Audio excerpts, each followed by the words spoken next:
Olá pessoal, dando sequência nos vídeos, hoje nós vamos tratar sobre um tema muito importante e muito relevante, que é a igualdade de gênero no meio corporativo.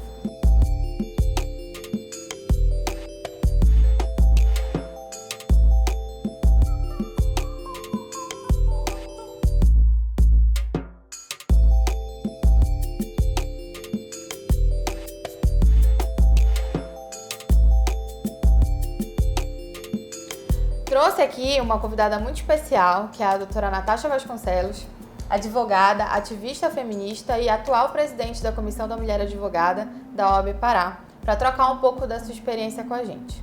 A relevância desse tema é muito importante, não só dentro das organizações, como uma efetiva mudança de cultura organizacional, mas como uma forma de inclusão de mulheres no mercado de trabalho e ainda como a promoção de um ecossistema seguro, e tranquilo para o desenvolvimento de carreira de mulheres.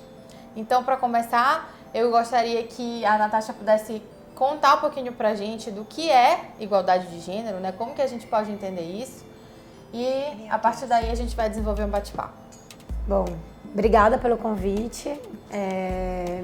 Para falar de um tema que eu acho muito importante e que não tem como a gente falar de um ambiente legal, de um ambiente organizado, sem a inclusão dessas mulheres nesse ambiente, nas regras desse compliance, nas regras definidoras desse ecossistema empresarial.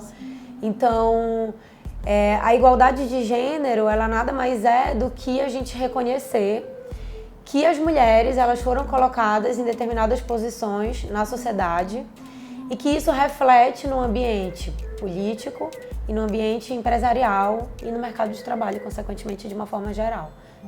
Então, atualmente, como presidenta da Comissão da Mulher Advogada, eu tento passar um pouco para as advogadas que integram essa rede que o direito ele é patriarcal.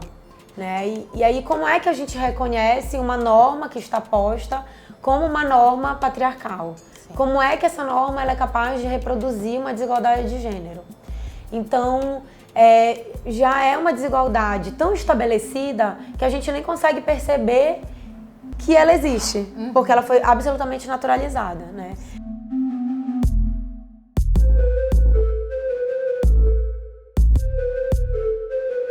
Então, o compliance de gênero, ele é uma forma de consultoria bem recente, no âmbito empresarial. Assim, eu ousaria dizer que 2016, mais de 2018 para cá, ele aparece a partir de um ranking que eu acredito que é do Fórum Econômico.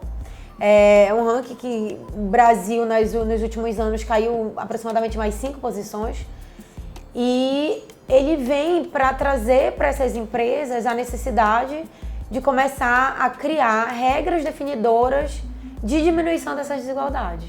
Então, isso é desde colocar mulheres nos postos de comando das empresas, para que elas possam decidir sobre para onde que vai o recurso dessas empresas, sobre o que vai ser discutido.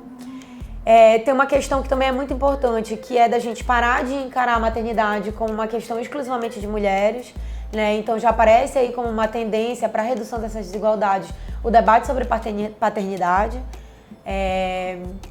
e também de políticas institucionais efetivas.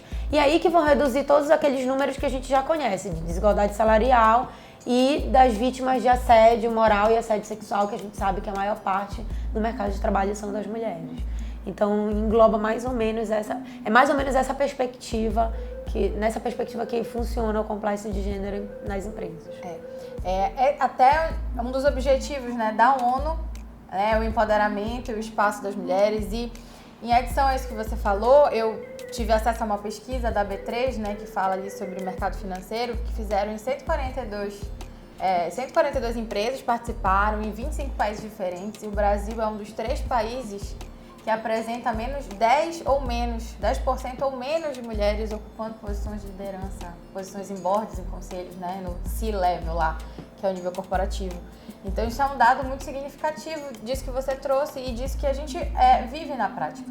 Então o objetivo da nossa conversa, desse vídeo, do próprio compliance de gênero, que tem essa perspectiva é mostrar para as pessoas de uma forma numérica, estatística, de que isso não é apenas uma queixa nossa. Isso, na verdade, isso não é uma queixa nossa, isso é de fato um fato, né, comprovado, estatisticamente comprovado, e que talvez seja o ponto mais delicado, é que a gente precisa fazer com que o outro perceba, né, e como você bem colocou, é algo que está muito naturalizado, as pessoas não percebem e pensam por vezes que é mimimi, tá se queixando, não, né, é uma coisa realmente estrutural.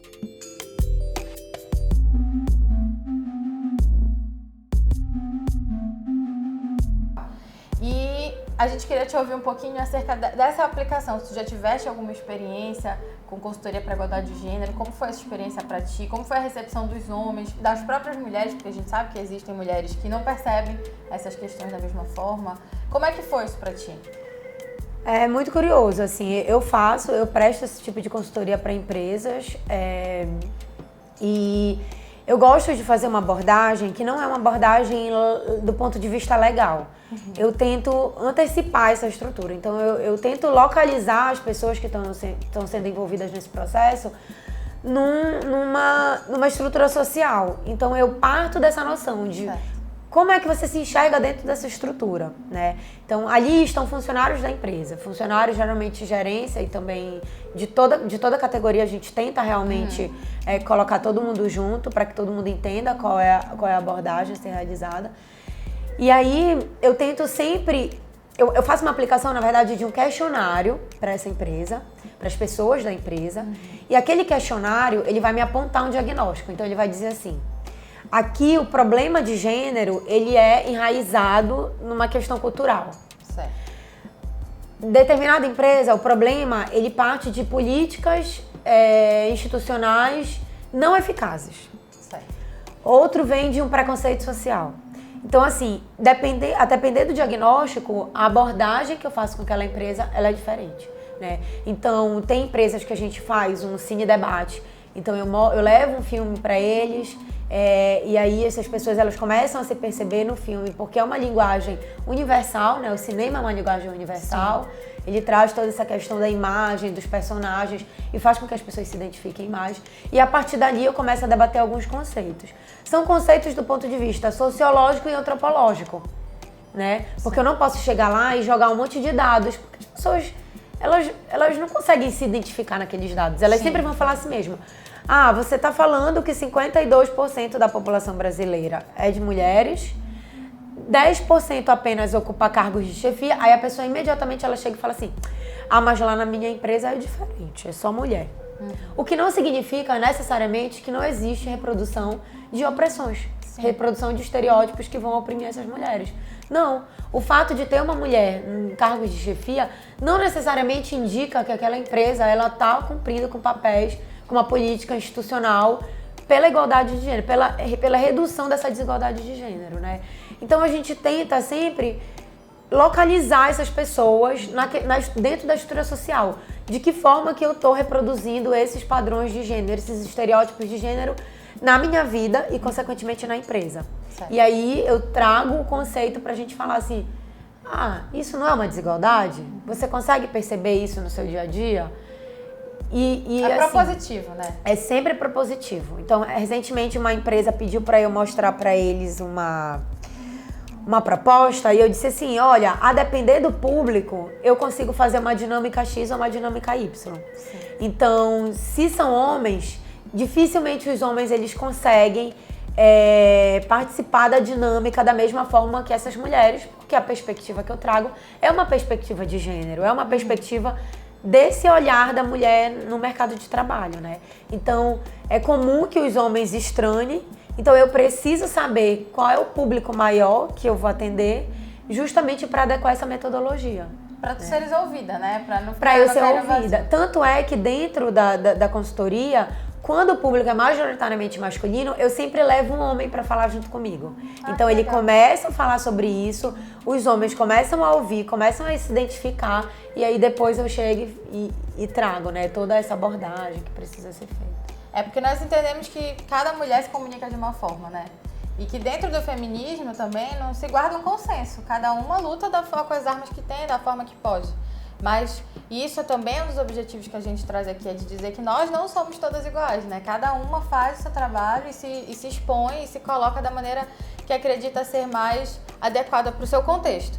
E por isso que eu quis trazer a Natasha aqui, porque ela faz isso de uma forma que eu admiro bastante, que eu tento aprender muito com ela para fazer também, que é essa fala propositiva, que é entender que não adianta de nada eu chegar e falar você é machista, você não está agindo de uma forma correta. Não, existem outras formas de fazer a pessoa ela se reconhecer, né? Até a mulher, quando é o caso, se reconhecer naquela posição. Quando você propõe algo, a pessoa ela para pensar. Se você a acusa, ela vai ficar na retaguarda, ela vai se defender, né? E aí o diálogo ali não vai evoluir. Alguém falou de um lado, outra pessoa falou do outro lado e aí não tem um diálogo. Enfim, mas o objetivo daqui é que a gente possa apresentar alguma coisa bacana para as pessoas, para que elas possam, de repente, aplicar isso nas suas próprias vivências, tanto no trabalho como na vida pessoal.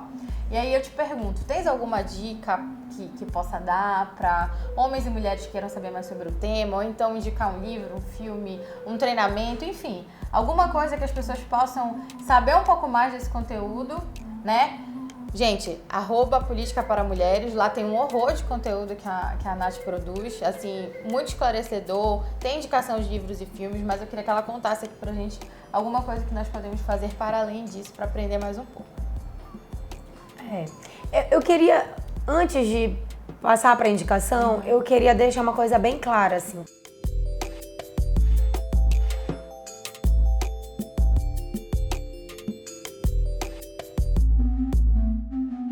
Quando a gente está falando da questão da desigualdade, a questão de gênero, ela não é a única que produz essa desigualdade. Então, tem alguns outros aspectos que eles são indissociáveis. E isso também é proposto na consultoria no diagnóstico para poder identificar. Então, quando eu te digo assim, tem uma questão social, tem um preconceito social, tem a ver também com um preconceito de classe e um preconceito de raça. Então, a aplicação do questionário, ela faz com que a gente entenda se esse ambiente, ele também é um ambiente que gera uma desigualdade para pessoas mais vulneráveis do ponto de vista econômico e também sobre um aspecto racial, que a gente sabe que às vezes tem também. E não tem como dissociar essas três questões, né? Então, o diagnóstico ele parte um pouco para esse campo, e é por isso que eu sempre falo, não adianta eu trazer dados, porque às vezes as mulheres negras, por exemplo, elas não estão nem inseridas nesse dado. Então a gente está falando aqui de uma representação, vamos pensar na representação política, a gente está falando que as mulheres brancas no parlamento, a participação delas oscila entre 12% e 15%, de mulheres negras 0,25% a 1%. Então é uma questão indissociável que reproduz a desigualdade. E aí eu não posso trazer, por exemplo, a palavra feminismo, esse movimento, o feminismo, sem dizer que realmente eu preciso colocar todas essas mulheres lá. E aí a gente tem uma subrepresentação de mulheres deficientes, de mulheres indígenas, e aí se aprofunda, né? Então é sempre muito importante que essa análise, que esse diagnóstico, ele não parta única e exclusivamente de uma apresentação de dados. Ele parta dessa necessidade, né? Isso, dessa necessidade das pessoas se observarem e se perceberem dentro dessa estrutura social.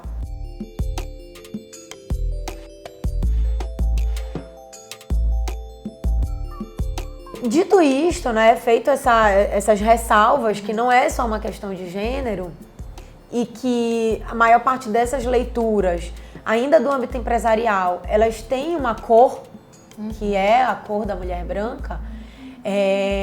Eu gosto de trabalhar muito com um livro que chama Clube da Luta Feminista. Quando eu trago para as empresas, geralmente os gerentes, as pessoas que estão nos postos de comando ficam bem assustados, porque não entendem o que é o feminismo, sobre o que o feminismo fala. Esse livro é um livro para quem não gosta de ler, porque ele é um livro cheio de gravura, ele é um livro também muito propositivo e eu utilizo muito ele na minha dinâmica. Então, ele parte dessa identificação de personagens nesse ambiente corporativo para que você possa romper com esses personagens que você reproduz naturalmente, que você às vezes vai sendo ensinada a reproduzir. Então, eu gosto muito desse livro. E aí, é uma perspectiva que eu trago na consultoria de fazer sempre essa combinação do livro com o filme.